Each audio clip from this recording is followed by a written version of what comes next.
Hello students, welcome to my YouTube channel Takshak educational point. हम लोगों ने क्लास 8 की साइंस स्टार्ट की थी, जिसमें कि हमने चैप्टर 2 में पार्ट 2 कंप्लीट कर लिया था। आज हमारा जो पार्ट होगा वह होगा पार्ट 3। चैप्टर का हमारा नाम क्या था? सूक्ष्म जीव, मित्र एवं शत्रु। चलिए स्टार्ट करते हैं। मैंने आप लोगों को 2 क्वेश्चन दिए थे टेस्ट के लिए।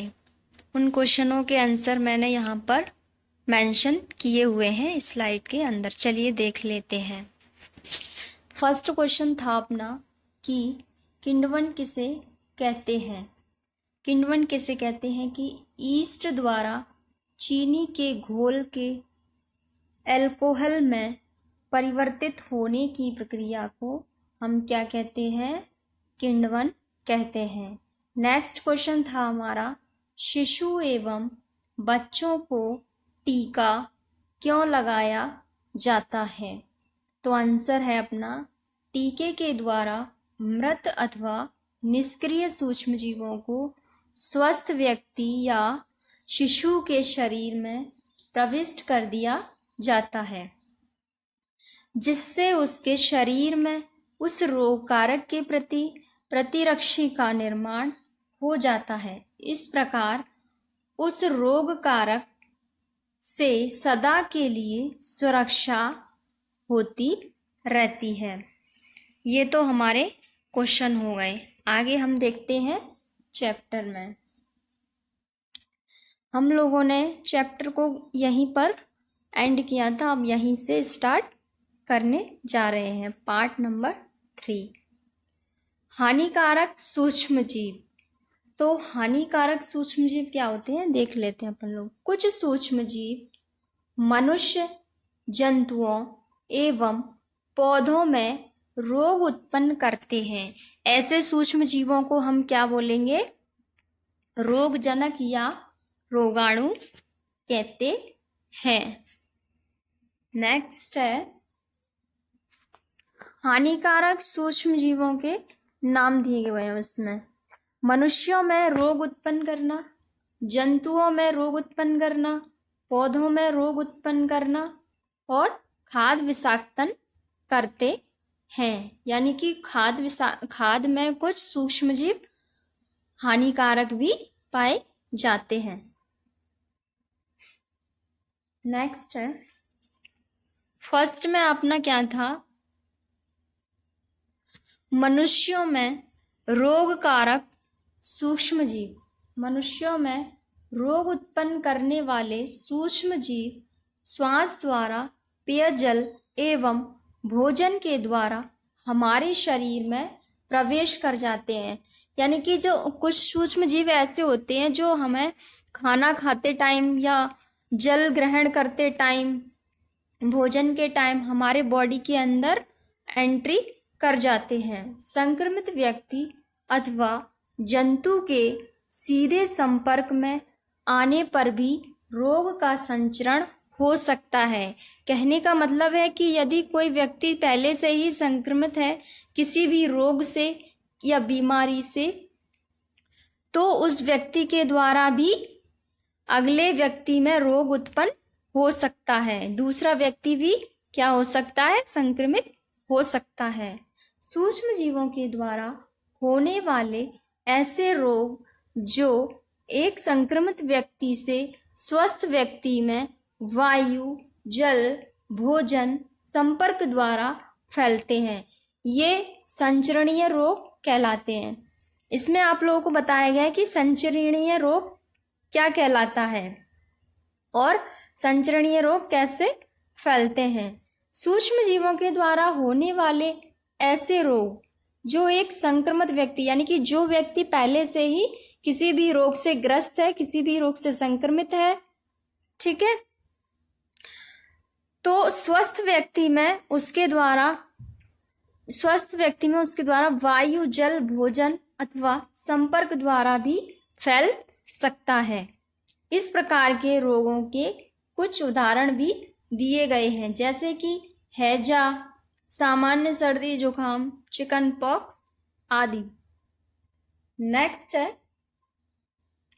कुछ कीट एवं जंतु रोगकारक सूक्ष्म जीव के रोगवाहक का कार्य करते हैं, जैसे कि मादा एनाफिलीज मच्छर मलेरिया परजीवी प्लाज्मोडियम का वाहक है। नेक्स्ट है, मादा एडिस मच्छर डेंगू के वायरस का वाहक है। जो मादा एडिस मच्छर होता है वह किसका वाहक होता है? डेंगू का। इसमें मैंने पिक्चर मेंशन की हुई है एडिस मच्छर और मादा मच्छर की। नेक्स्ट है, डेंगू व मलेरिया की रोकथाम किस प्रकार से कर सकते हैं हमें पानी को कहीं भी रुका नहीं रहने देना चाहिए, यानी कि रुके हुए पानी को घर के अंदर या आसपास नहीं रखना चाहिए। कूलर एवं फूलदानी के पानी को नियमित अंतराल में यानी कि समय समय पर बदल देना चाहिए। पानी को समय पर चेंज करना चाहिए। घरों के आसपास पुराने टायर, पाइप आदि जल को एकत्र नहीं होने देना चाहिए, यानी कि जो हमारे घरों के आसपास या घरों में जो पुराने टायर होते हैं, पाइप होते हैं, उनमें जल को एकत्र नहीं होने देना चाहिए। इससे भी हमें डेंगू व मलेरिया के रोग उत्पन्न हो सकते हैं। आसपास के स्थानों को स्वच्छ एवं शुष्क रखकर हम मच्छरों को पैदा होने से रोक सकते हैं। यदि मच्छर ही पैदा नहीं होंगे तो रोग भी उत्पन्न नहीं होंगे। ठीक है। नेक्स्ट है, कुछ मानव रोग दिए गए हैं, इसमें देख लेते हैं हम लोग। फर्स्ट है क्षय रोग, जिसके रोग कारक और सूक्ष्म जीव है जीवाणु यानी कि बैक्टीरिया। क्षय रोग किसके द्वारा फैलता है? बैक्टीरिया के द्वारा। और जो संरक्षण का जो तरीका होता है वह किसके द्वारा होता है? वायु। बचाव देख लेते हैं इसके। रोगी व्यक्ति को पूरी तरह से अन्य व्यक्ति से अलग रखना चाहिए। तीनों के बचाव सेम ही है इसमें, क्षय रोग, चिकन पॉक्स और पोलियो। चिकन पॉक्स और पोलियो वायरस के द्वारा फैलता है। वायु या सीधे संपर्क से या जल से भी पोलियो हो सकता है। रोगी की व्यक्तिगत वस्तुओं को अलग रखना चाहिए और समय पर क्या करना चाहिए? टीकाकरण। ठीक है। नेक्स्ट है हैजा और टाइफाइड। हैजा और टाइफाइड दोनों के भी रोग कारक सूक्ष्मजीव कौन कौन से हैं? बैक्टीरिया यानी कि जीवाणु। ये किसके द्वारा फैलते हैं? जल भूजल के द्वारा। बचाव देख लेते हैं इसके। व्यक्तिगत स्वच्छता यानी कि साफ सफाई और अच्छी आदतों को अपनाना चाहिए। भली भांति पके हुए भोजन और उबला हुआ पेयजल एवं टीकाकरण, यानी कि अच्छे से पका हुआ भोजन को ग्रहण करना चाहिए और उबले हुए जल को पीना चाहिए और समय समय पर टीकाकरण भी करवाना चाहिए। नेक्स्ट है हेपेटाइटिस ए। ये किस सूक्ष्मजीव के द्वारा फैलता है? वायरस के द्वारा। संरक्षण का तरीका इसका जल ही है। ठीक है, जल के द्वारा। और बचाव के उपाय सामान्य उबले हुए पेयजल का प्रयोग करना और समय समय पर टीकाकरण करवाना। नेक्स्ट है अपना सेकंड है मलेरिया। मलेरिया का जो सूक्ष्म जीव है वह है प्रोटोजुआ। मलेरिया किसके द्वारा फैलता है? प्रोटोजुआ। संरक्षण का तरीका मच्छर ही है। ठीक है।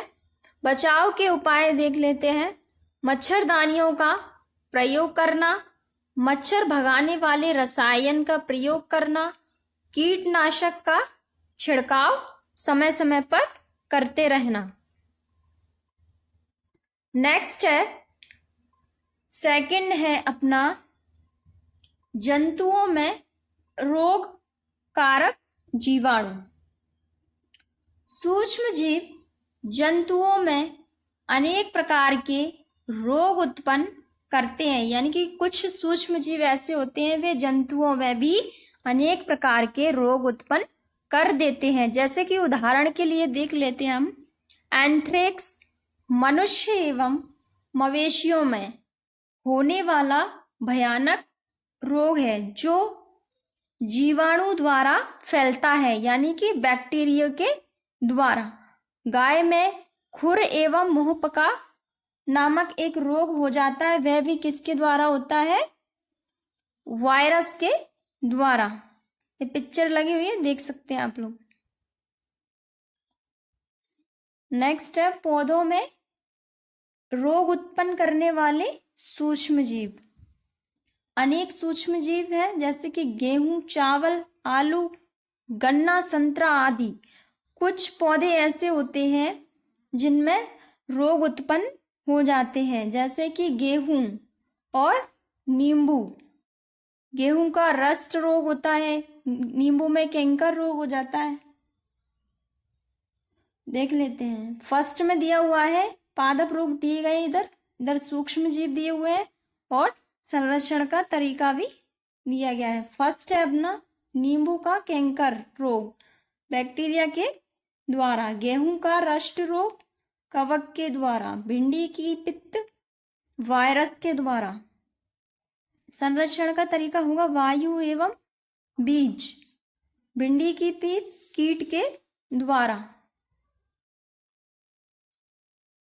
विषाक्त खाद्य विषाक्त यानी कि फूड पॉइजनिंग, हमारे भोजन में उत्पन्न होने वाले सूक्ष्म जीव कभी कभी विषैले पदार्थ उत्पन्न कर देते हैं, यानी कि जो हम भोजन खाते हैं उसके अंदर भी कुछ ऐसे सूक्ष्म जीव हो जाते हैं जो विषैले पदार्थ उत्पन्न कर देते हैं। यह भोजन को विषैला बना देते हैं। सूक्ष्म जीवों द्वारा संदूषित भोजन करने से खाद्य विषाक्तन हो जाता है।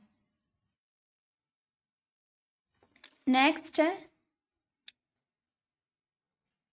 ये क्वेश्चन दिए हुए हैं लास्ट में, दोनों आप लोगों को पढ़ करके आने हैं। हमें छींकते या खांसते समय अपने मुंह पर, नाक पर रुमाल क्यों रखना चाहिए? सेकंड है, सूक्ष्म जीव द्वारा पौधों में होने वाले 2 रोगों के नाम लिखने हैं आप लोगों को इधर।